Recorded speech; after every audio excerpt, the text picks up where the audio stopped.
Well, as Freddie mentioned, today is the first day of summer, and with the sun now out in full force, many people will be spending time outdoors. And June is Skin Cancer Awareness Month. Dermatologist Dr. Rick Lynn joins us now to talk about how to protect your skin. Thank you, Dr. Lynn, for joining us. You're welcome.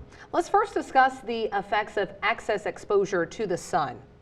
When you have too much sun, the first thing that it would do is it can cause mutation to your basal cells of the layers and give you skin cancer. And in addition, it can make your skin very leathery and changes the texture and also give you sunspot and wrinkles. Is there any other sources of skin damage radiation we may be overlooking? We all know that the sun can be damaging.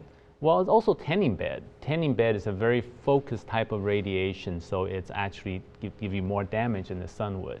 And also driving, sometimes when you're driving through the glass window, you can get a lot of sun damage that way too.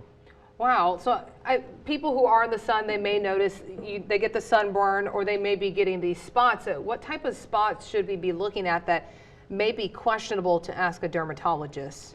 What you want to look for is any spot that will be bleeding or ulcer that won't heal. That's an indication of basal cell cancer.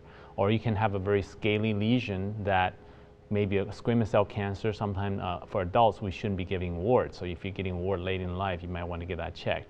And finally, for melanoma, what you're looking for is asymmetrical shape or elevated lesion or anything that's greater than 6 millimeters in size.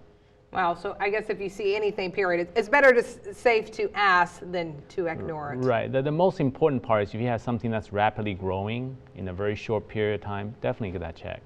Okay, what advice do you have for limiting our exposure? It's really hard because we live next to beautiful South Padre Island, but how can we limit that exposure to all the sources of that skin damage and aging as well?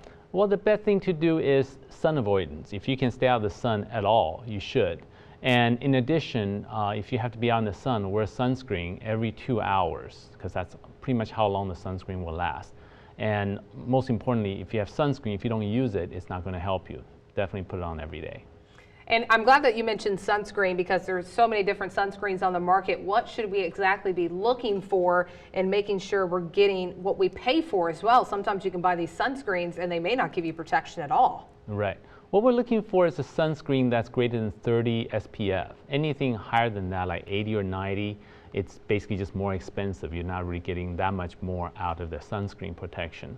So anything above SPF 30 will be fine. All right. Well, thank you so much, Dr. Lynn, for joining us. Well, thank you very much.